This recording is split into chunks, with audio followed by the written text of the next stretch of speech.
Assalamu alaikum guys, how are you all? Welcome back to Des Perdes Ki Kahani. This is another video where we're making biryani. This is a special recipe by my mom. We basically call it the boneless chicken biryani, and it's extremely delicious, and you guys definitely have to try this out. So she is cutting up some of the ingredients that you can see on the screen. She has quite a few ingredients ready for her, so you can see that on the screen right there. She has yogurt, garlic ginger paste, imli. She has onions all chopped up and ready. She has her tomatoes all chopped up. She also has her chicken breast, boneless, and her Sindhi biryani masala that she will be adding to the biryani, as well as some of the masalas that she will also be adding, like the red chili, the crushed red chili, salt, and zira, as well as the 2 chicken cubes at the corner there. For anyone that's looking for a more visual way of looking at the recipe, I will be adding a description down below where you can see all the ingredients and the step to make the biryani, so that's a little bit easier for you guys there. So my mom's just now grinding the tomatoes that she had cut up initially, and this is the tomato paste that we will be using in the biryani masala. So this is a very important step, and I would recommend definitely grinding those tomatoes just to make the consistency of the masala much more smoother.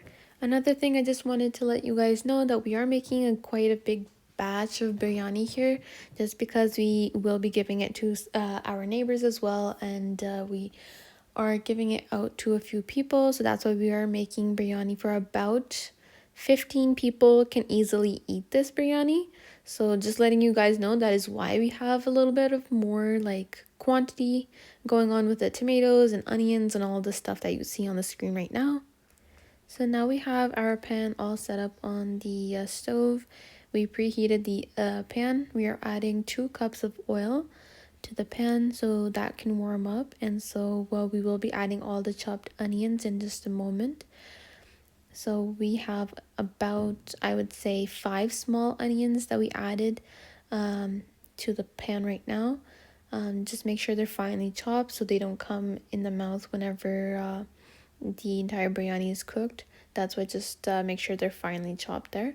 So we're here just mixing the onions, making sure the oil is being evenly distributed within them.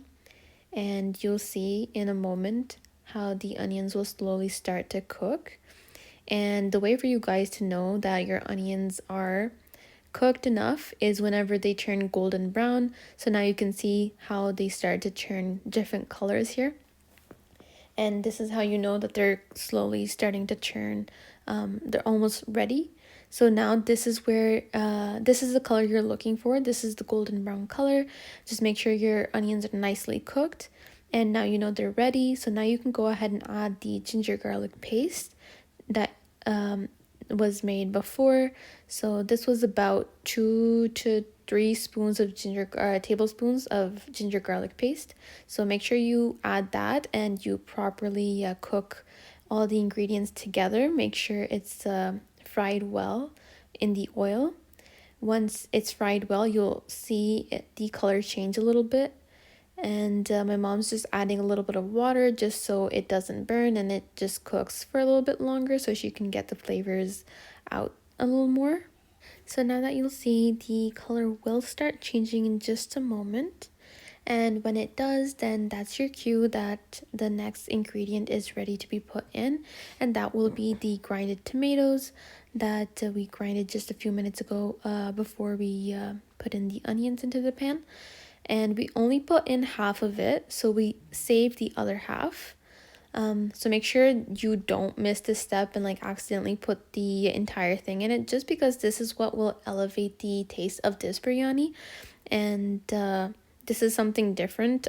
And I definitely guarantee that you'll love the flavors that come out of it at the end.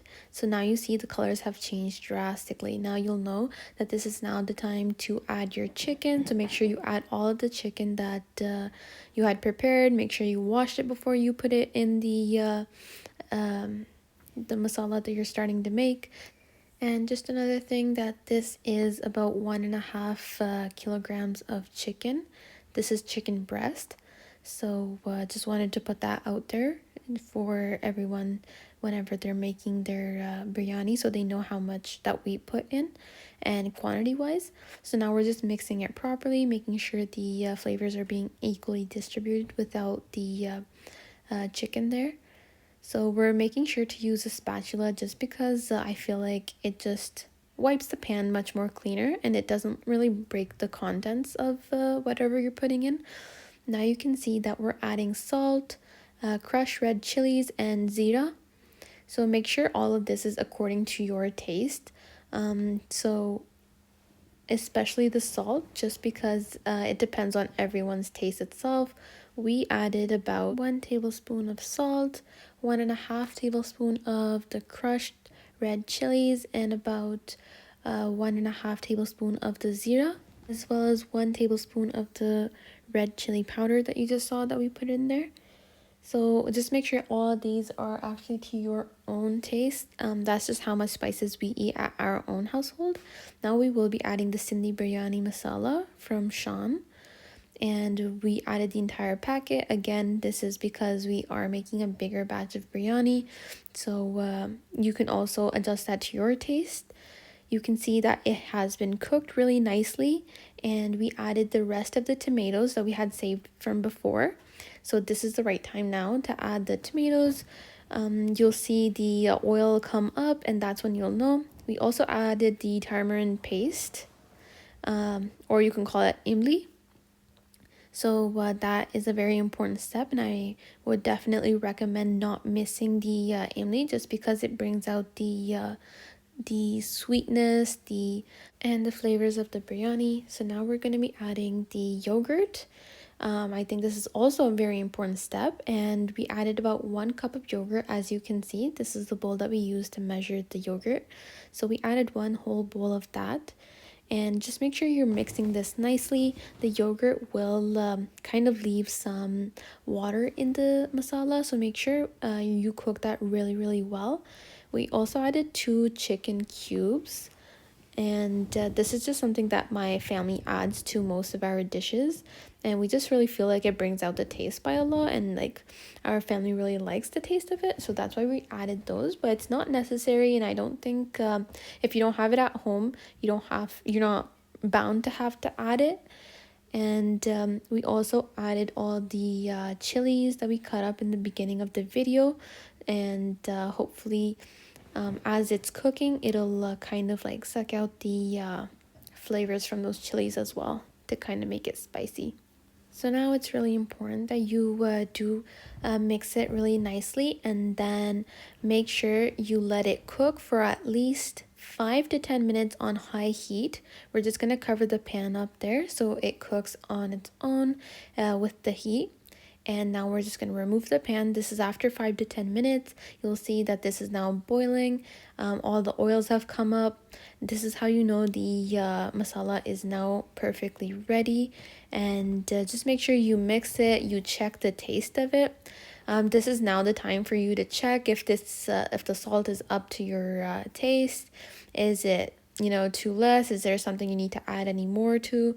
So this is the perfect time for that. And we did add a little bit more salt. We added about a half teaspoon more, as you can see in the video there.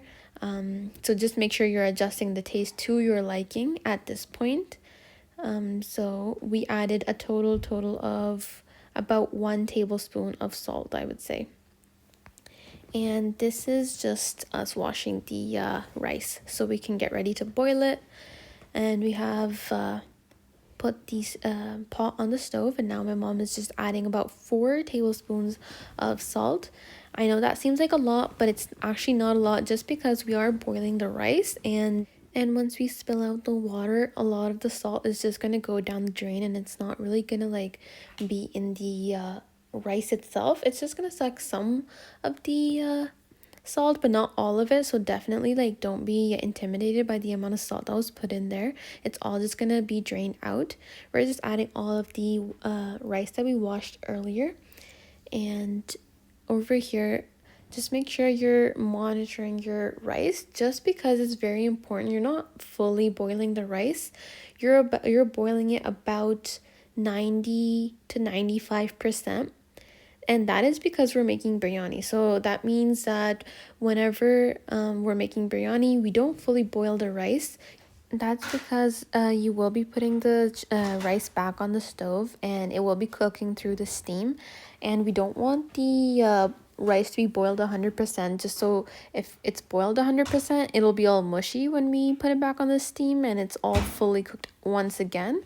So that's why 95% is very, very important. We're just making layers here of the masala and the rice that was just boiled. And over here, my mom's just adding a little bit of water on top, just it could be cooked nicely.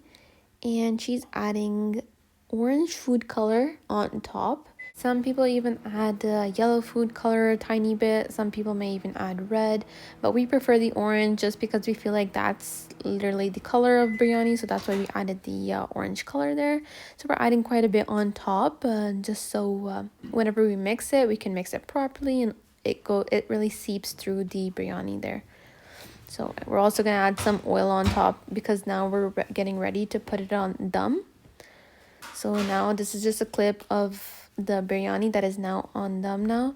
So the cap is closed and we will not be opening it for at least 20 minutes. So once that's done, you can go ahead and take the cap off. So now you'll see how ours turns out. As you can see, it's steaming hot right now. We're just removing the aluminum foil that we put over the hole that was on the cover as well. So now you can see the full look of the biryani. This is now fully made. There's nothing else you need to do. We're just gonna kind of mix it around to show you how the look of it is. As you can see, the rice grains are extremely long. They're not broken. They're not mushy. This is why boiling the rice 100% in a biryani recipe is not ideal, and that boiling it to 95% is actually what you need, and the rest of it will just be cooked during the dum. So as you can see, the rice grains are extremely long, and that's exactly what you want for when you make rice. It just brings out the look of it in general. So now you see the biryani is fully made. We're just gonna go ahead and dish that out.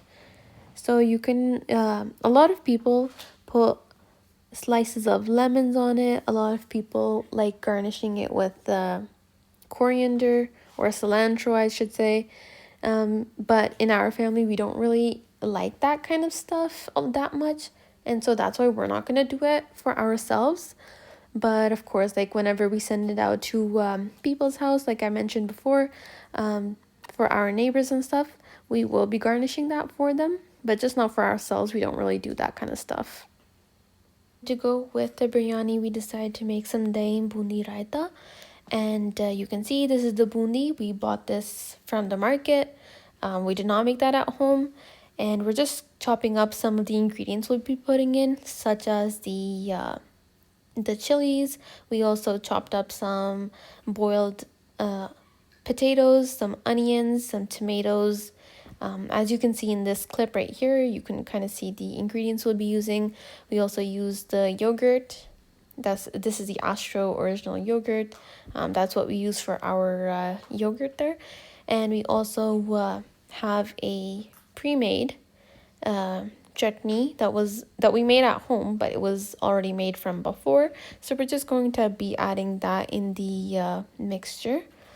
If you guys want to see how we make the chutney itself, the mixture, you can let us know, and we can definitely do a video on that as well. It is more on the spicy side, or you can definitely make it more customized to your own liking. That's definitely something we can show you how to do over another video. And so we're just making the dahi boondi here. I just added both of the yogurt boxes in a bowl, and now I'm mixing them really well, just making sure that there's not any like lumps in the yogurt, and it's very nicely mixed up. and very consistent in the texture. So as you can see, I'm really whisking it really nicely there. And I do add a little bit of milk just because I thought the yogurt was a little bit thick. So I just added the yogurt to make it a little more thinner there. I will be adding some raita that we made from before.